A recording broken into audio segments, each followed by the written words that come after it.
He turned pro in 1976 at the age of 19. And by the early 1980s, Nick was so good that he was one of the leading players on the European tour. But that wasn't good enough for him. He wanted to win majors. And so he changed his swing. Did it work? 1987 won the Open Championship by 1 stroke over Paul Azinger and Roger Davis. 1989 won the Masters in a playoff over Scott Hoke. 1990 won his second consecutive Masters in a playoff over Raymond Floyd. 1990 won his second Open Championship by 5 strokes over Mark McNulty and Payne Stewart. 1992 won his third Open Championship over John Cook, and in 1996 won his third Masters by 5 strokes in a final round that we all remember over Greg Norman in 1996. No one won more majors between 1987 and 1996 than Nick. He won 3 Masters and 3 Open Championships in that span. 6 majors in all, 3 other PGA Tour titles, and a total of 40 professional wins. He is a member of the Order of the British Empire. Yeah! Which means he is, and please welcome Sir Nick Faldo.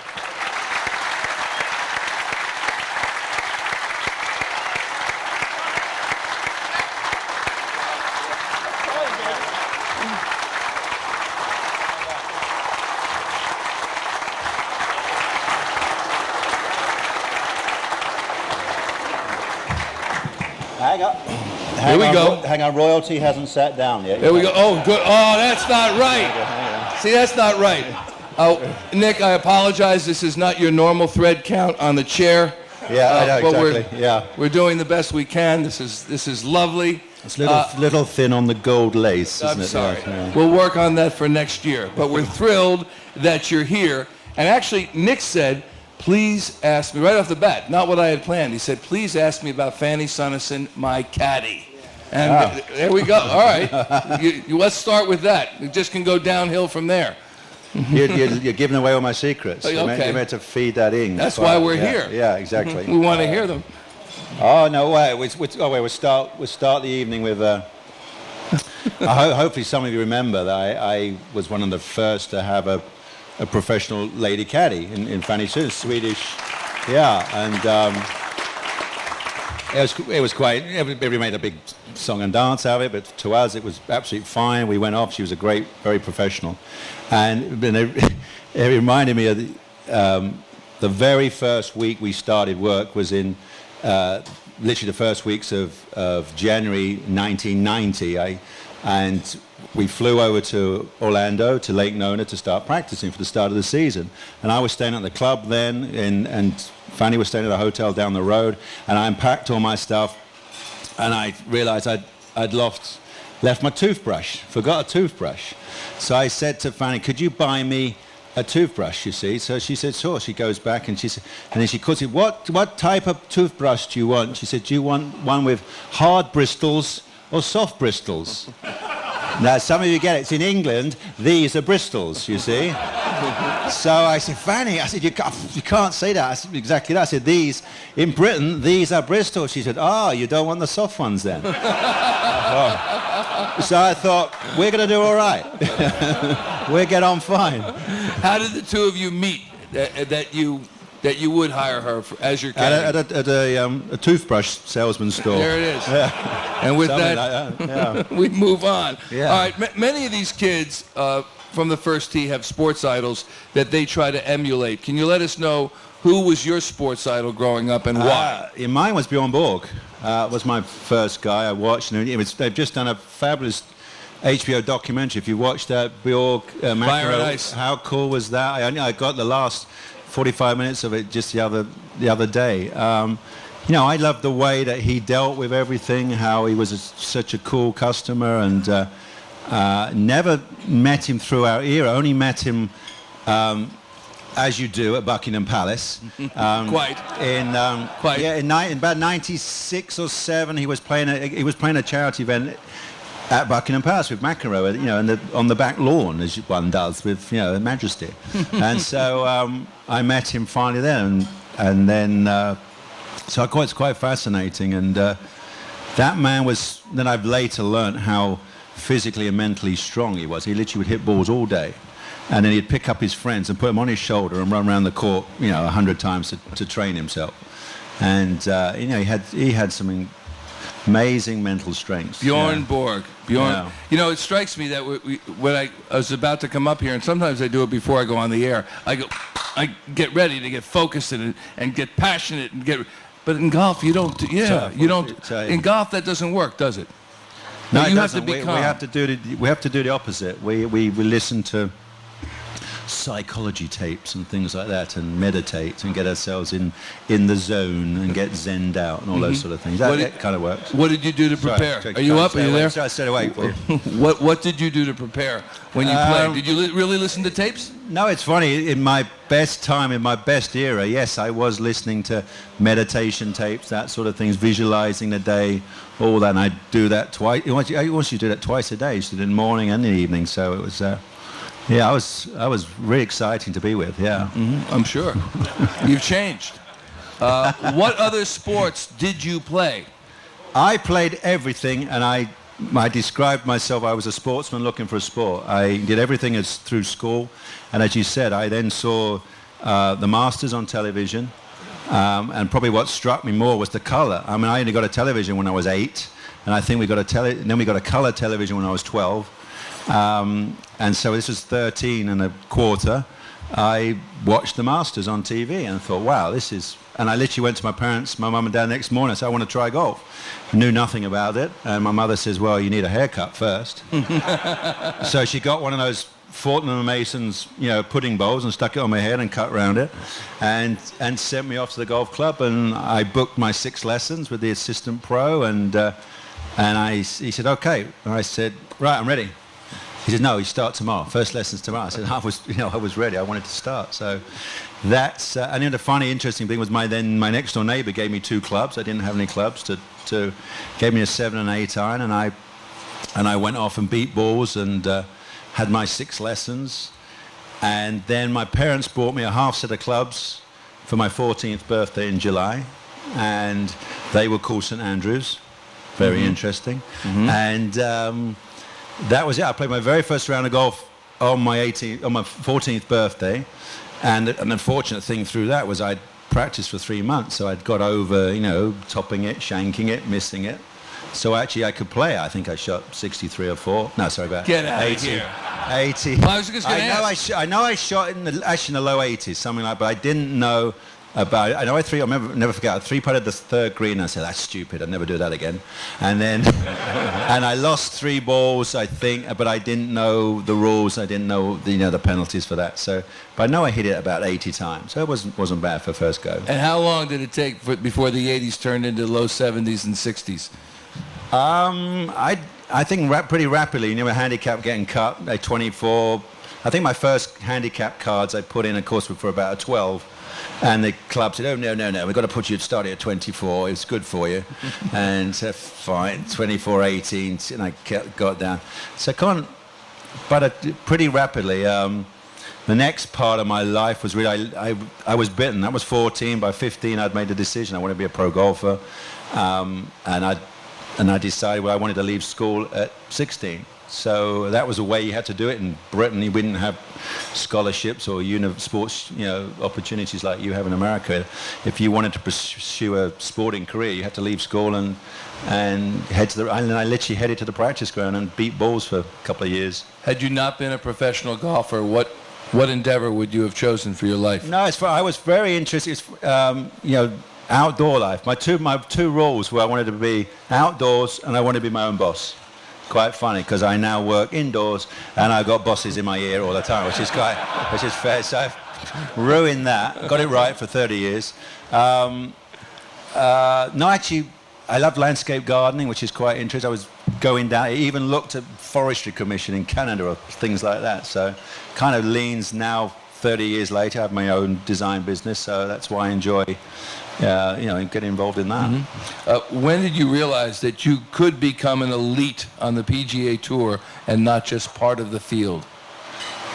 Well, I always believe that golf happens in steps, rungs of the ladder, as I call it.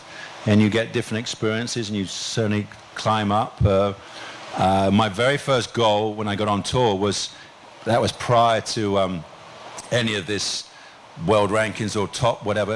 In Britain, it was the top 60 were exempt for the next year. So my first goal, I wanted to be in the top 60. So I finished 58th. And then the next year was 77. My goal that year, genuinely, was I wanted to make the Ryder Cup team. And I did. I finished 8th in our order of merit, winning the grand total of about £8,500, meaning about $12,500 or something, you know.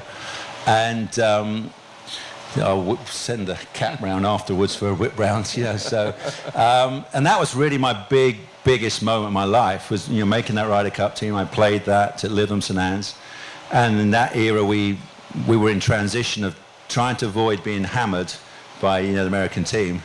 So they only played 3 matches. They only played 1 foursomes, 1 four-ball, 1 singles, just 1 match a day, because we didn't want to get hammered. Because what happened the time before was the match was already over before the Sunday, you know.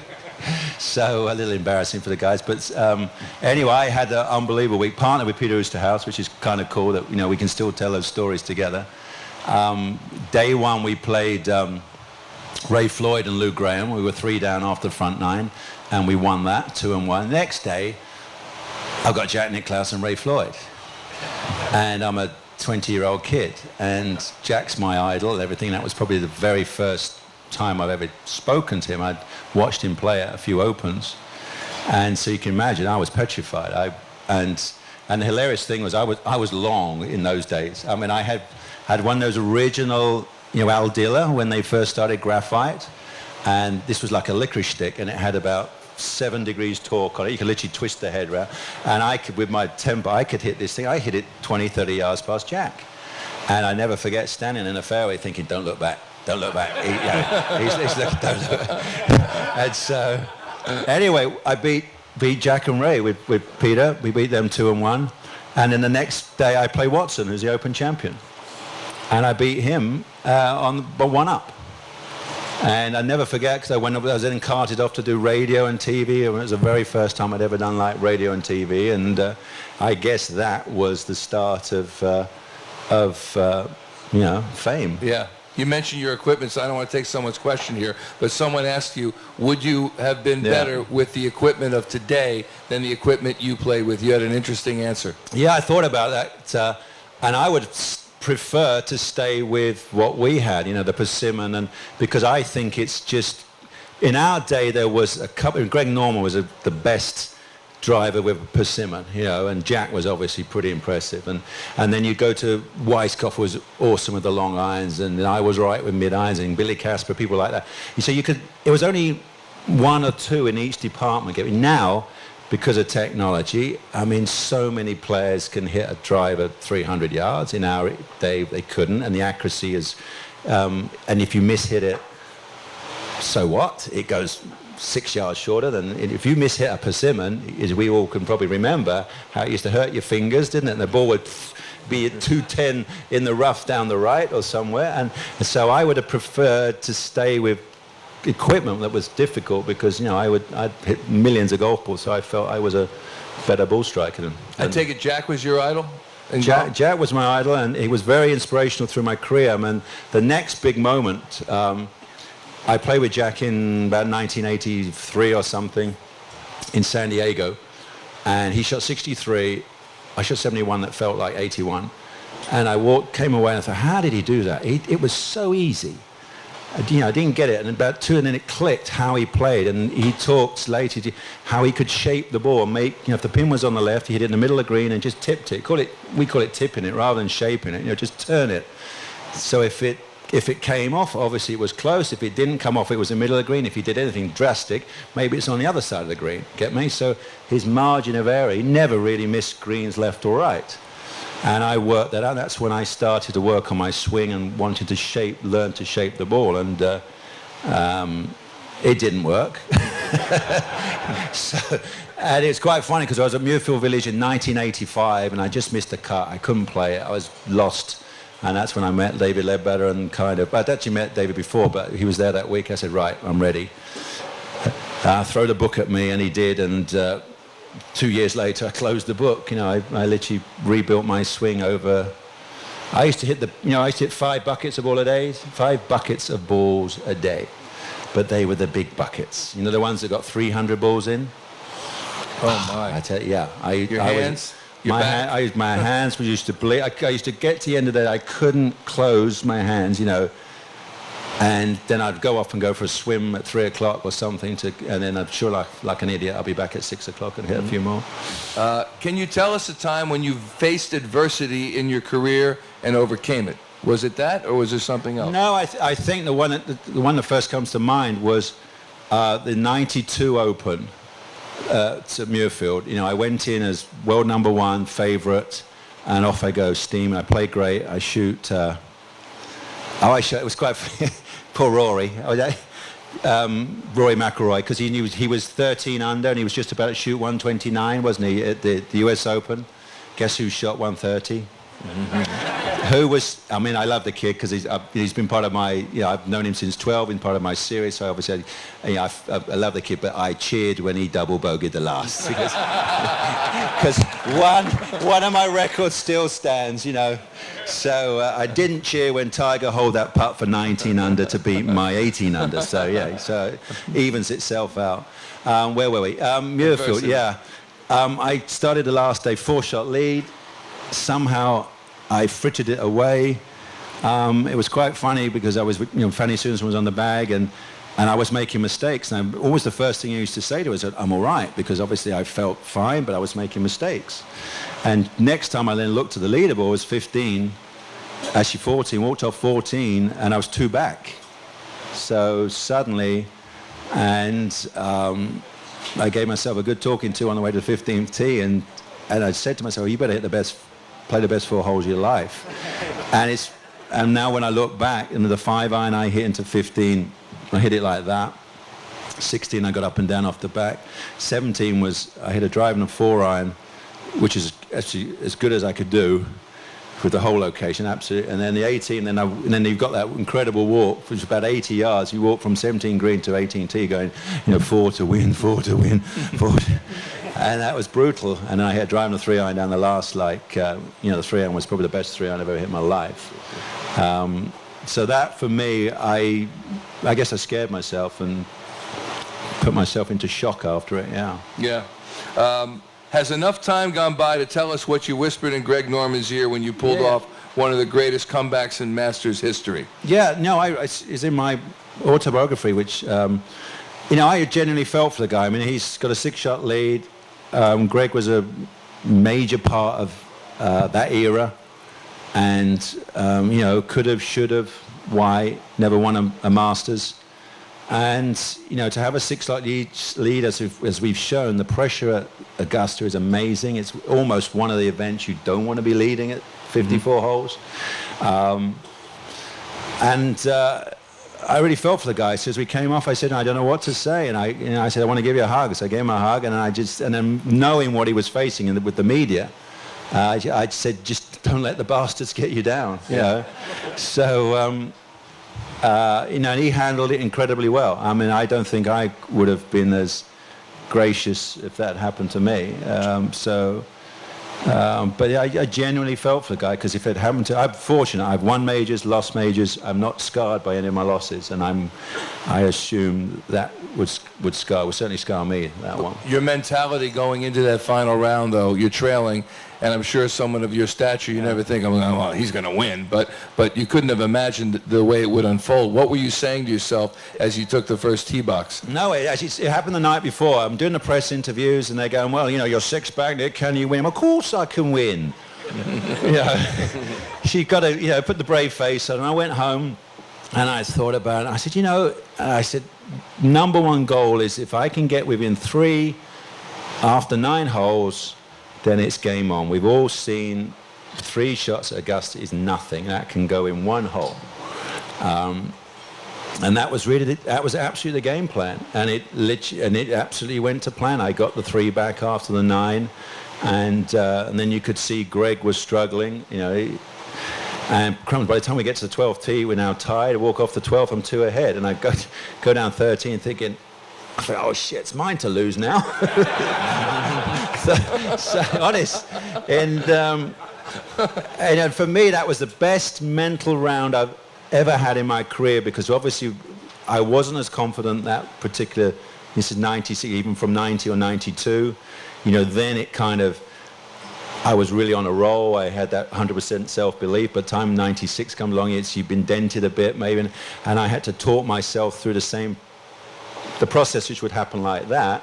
I had to go, okay, what are you trying to do? And I'll be going, don't let the wheels come off. Come on, keep going. And I say, right, what am I trying to do? I said, well, I want to hit it here. How am I going to do it? And I had to walk myself through every shot. So it was a pretty nerve-wracking, draining day, that one. Yeah, I think all of us are interested in what superior athletes say to themselves on the field of play, whether it's what the catcher says to the pitcher or the quarterback in the huddle, and to hear that you have to talk yourself into it. You go through you have to learn how to deal with. We all get negatives. You walk out on the first tee. Unfortunately, you lot sit in your car going, don't top it off the first. Don't top it off. If Bob's there, I always top it off the first. And guess what happens? Bob's there, and you top it off the first. So it's.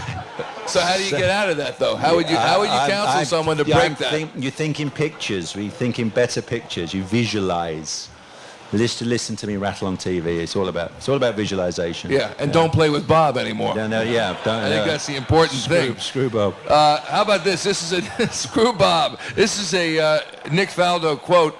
Rory McIlroy didn't win because he deserved to win after the Masters. He won because he regrouped and played like a major champion. Congratulations, Rory. Well done. What does it say about him that 2 months after such a crushing defeat that he was able to display that? That was pretty amazing, wasn't it? I mean, it's bad enough what you do on that particular Sunday. The poor kid basically, I'd call it, either meltdown or shutdown. He literally went into, the mind just goes. If you asked him to probably spell his name, he probably couldn't do it. You literally can get yourself in such a state, you shut down, and he could see that happen to him. And I felt, because everything went so well that week at the Masters, nothing scared him, and all of a sudden it all happened. Now, for him to then come back and obviously deal with the media, and then they talk about that, and we talked about it, obviously, and then go to the US Open and just come straight out the bat, all of a sudden he's got a 6-shot lead, and suddenly, you walk off the green, and the camera's straight, microphone straight in your face, well, last time you played a major, you blew it, beautiful, and the kid managed to deal with it, and that was the most incredible thing. And I spoke to him yesterday, and I said, what was it? And it's funny how we get in the mode. It's just we play, and we just don't want to give anything away. We get to, even though he's leading by 10, he said, I was really miffed, annoyed that I bogeyed the 12th on Sunday. It's funny, and you get in that mode where you just don't want to give anything back, even though because anything can happen. So that just shows you this kid especially has got some major strength. I think he's got something that let's wait and see. Obviously, what happens, what he racks up in the next 5 years. Yeah, we were talking. I mentioned that you were on Daily News Live earlier today. You were mentioning Seve as your greatest rival, and do you think that Rory and Tiger could develop any kind of that type of a rivalry if Tiger comes back somewhat to form? A little bit. I mean, but it's dreadful how I was listening to Rory. He's on Piers Morgan. It may have been tonight, isn't it? Mm-hmm. And we got the 5-second snippet, and they said to him, can you beat Tiger? And because he goes, well, if I'm playing my best, then, and if Tiger, and you could see him thinking of what the blimmin' headlines are going to be in the British papers the next day. And I could see it because I've obviously been, and you could see him go, well, if I'm playing my best, I can sometimes beat him. He got it. He had to throw in the sometimes, because he knew if he said, if I play good and he's playing good, I'll beat him. Because he can't say it now. Isn't it dreadful? And so... but Tiger would say that. Tiger used to say that type of stuff. Well, yeah. I mean, that's what we need. We need guys to be able to say it and it be written up how they say it. And you can see poor kid who's going... headlines. I can see the headlines. I used to do it every time people ask me a question in the press tent, and I'll be thinking, okay, we're always loaded, and where's the headline going? And that's why it was difficult to speak freely. The pits, the media. Pardon? They're the pits, the media, those people in the media. What was a bigger win, Tiger at Pebble or Rory at Congressional? do you think? Well, it'd probably be, I guess in the big pictures we know more now. Who knows? This might be the start of Rory winning 4 in a row. But at the present time, I should think the Tiger one was quite an amazing, dominating performance. I finished 5th. I managed. I buried the lead. Not a better line is I managed to get within 20. I think I finished 18 back at 5th. And when you hear that, when you're on the course or after, and you see what the scores that are being put up, you just go, whoo. What can you do? That was even more, because there was no way you could shoot that on that golf course. It was rock hard, impossible. Everybody's shooting par. We were walking off par. It was a great score. And here's a man 15 under or whatever he was at some stage or more. I mean, that was probably more phenomenal, I guess, yeah. Everyone in this room has their favorite golf story. Not golf joke, golf story. What's your favorite golf story? Like my favorite golf story? Your favorite golf story that you can tell us. Or even that you can't tell us, maybe. No, we can't tell you. I'll think of one. You can't throw me something. I'll think of one as we go. Okay, how about, all right. How about this, and we talked about this on the show earlier, when you were at Pebble, it's pouring rain, and John Daly is struggling with his stroke, and it's you came out, you were with the Golf Channel at the time, and he was struggling mightily, and you really felt badly, it seemed like, genuinely badly for. No, I didn't. I was going out to talk to the Hollywood celebrities. I see. And then I misconstrued that. Somebody collars me from the Golf Channel and says, "Give Daly a lesson." I'm like, oh, gee, all right. Yeah. How did it work? How did he take it? He found all my thoughts and visions fascinating, but they didn't make it to the first tee. There you go. There you go. How about this for everybody in the room? If someone was just starting to golf, or even not, the golfers here, what are the most important things to get right in the golf swing? The basics. The greatest thing about this game is whether you're a beginner or you're the best in the world, the fundamentals still stack up, don't they? You've got to have a decent grip. The biggest one for amateurs, club members, is alignment. That is the one that, obviously we played the dreaded Pro-Am every week for 35 years. And it used to amuse me. Well, I helped it amuse me, because, the guy would hit it straight right in the trees, and I'd say, good shot. Mm-hmm. Why not? And then I'd rearrange my jaw, and I say, well, that was the way you're aiming, you idiot. Exactly. So how can I help you?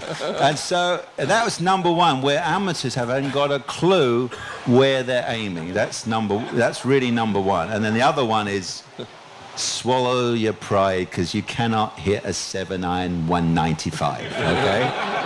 And the funniest thing would be, you go and play a par 3, it'd be 195, and the guy would say, oh, I'll play a par 3 at my home course, and it's 195, and I always hit a 7-iron. I said, well, it's down the mountain, and this one's going that way. I said, Can't do it. Great entertainment. Oh, no, here we go. Here we go, my story. Oh, True. I went to Flint Pro-Am, first hole, playing with 3-ball, 4-ball. Old boy, seriously, he's over 80, takes a 10 up the first. And I think, damn it, I've got to be nice to him. I've got to give him a lesson. Try and be helpful. So we're in the middle of the second fairway.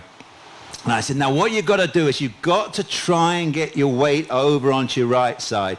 I said, so I'm trying to show him this. He said, well, I'm having problems because my I've had hip replacement in, and it's stiff, it's stuck. Now I can't get the weight over. I said, all right, don't worry about that. So I said, well, when you get to the top, then you've got to turn, you've got to pull with the left shoulder. He said, well, I've got one of those new titanium. Honest, true as I sit here, I've got a titanium rotator cuff fitted. Right here, I said, it's chilly, it's cold, and I can't get the thing to go. I said, all right, okay, don't worry about that. I said, well, try your best to just keep your eye on the ball, just watch the ball as you go through impact. He says, well, I've picked up the wrong glass, I've got the Weiss bifocals. He said, I can't focus. I said, apart from that, everything's okay. And he went, pardon?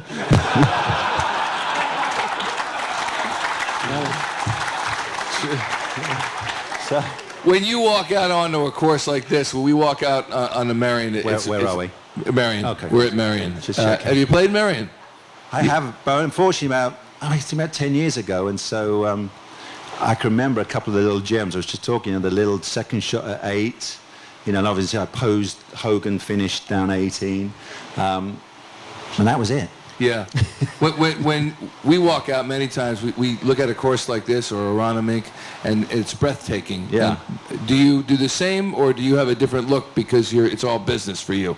Yeah, that's true. It has been, all the golf I played in my life was always like practicing. Even if I was playing with other people, friends or whatever, I was still in practicing. I'm still a competitive practitioner. But I've always looked at golf courses and thought, well, what would I do, as an architect, or designer, really. And I had that spinning in my head for years before I then suddenly decided to, turn it into a business. So I've got a genuine passion for it and love it to get the opportunity to go and create. And obviously I've seen the best courses globally, seen the best architects, especially from the golden era. It's fascinating how the subtleties, obviously, Aronimic and here, how they've stood the test of time, and then when we bring them back now, and we've got the best players in the world playing, how they all love it. They're all inspired to come back and play these great design architect golf courses. It's the courses for a while got they churn out the obvious green, bunker left, bunker right, switches the guys off, and I think that's what they really enjoy when they come to the great ones. You go, wow! You suddenly see all these subtleties, and the scare factor doesn't have to be, and I'm a big fan of the lack of distance strategy. We don't have to have every par 3 at 244. I believe that, I know that the shots that the pros hate, the 9-iron in your hand, and if you tweak it more than 3 feet left, it goes wandering off and you cannot get up and down and that sort of, and that's the sort of thing that's, I enjoy trying to create on a golf course. You've got courses all over the world. One of them presently being constructed is in Rio. There was talk that it might be the Olympic course for the games in Rio.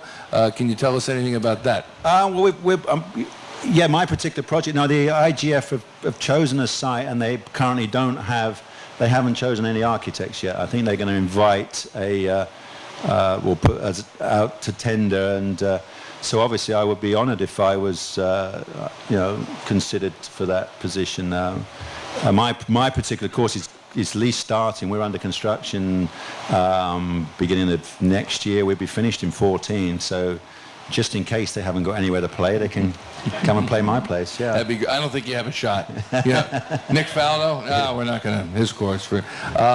Tiger, we really haven't talked about Tiger. Everyone wants to, they say, we don't want to talk anymore about Tiger, but the fact of the matter is everybody knows when Tiger's there and when he's not there. And we were talking on the program earlier today about whether or not he can regain that type of form that set him apart. Do you think he can? Well, Tiger's career is not in his hands anymore. It's in this knee.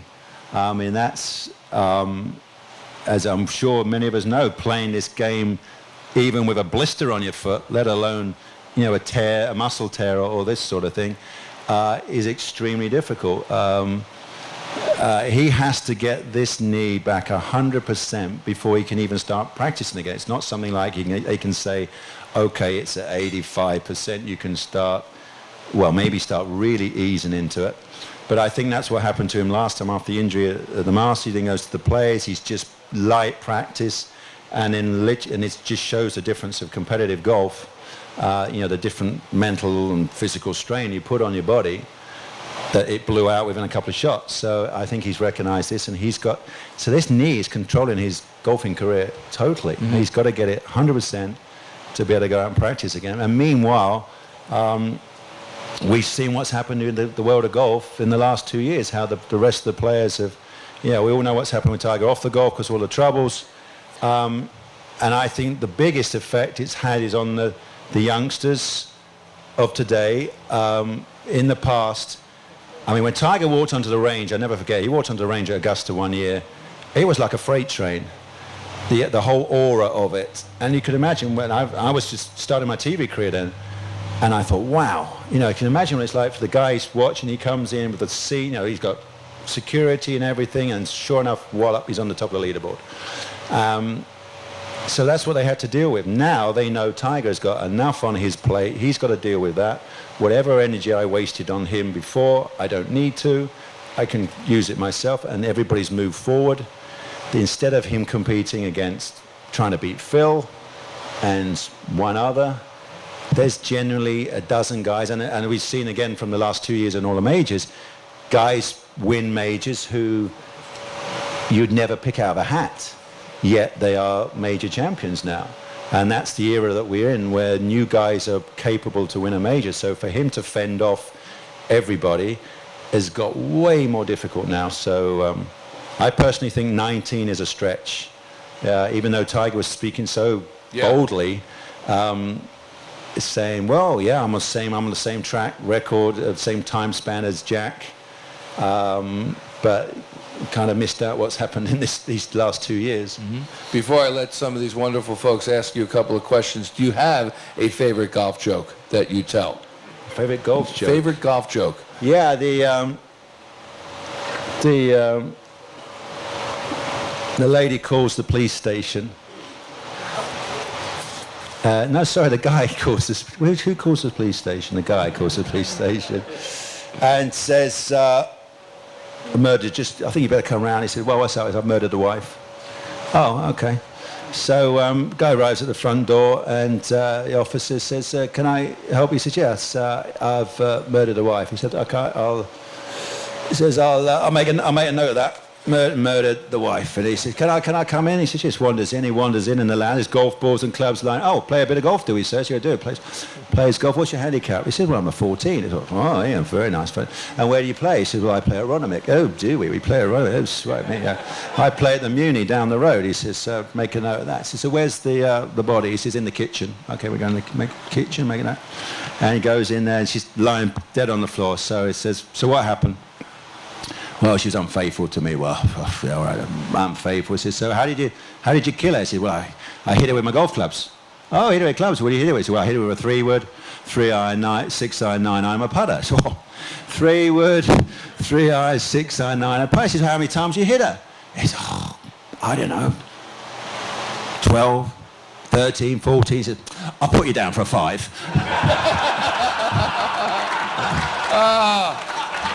Nick Faldo, everybody. Sir Nick Faldo.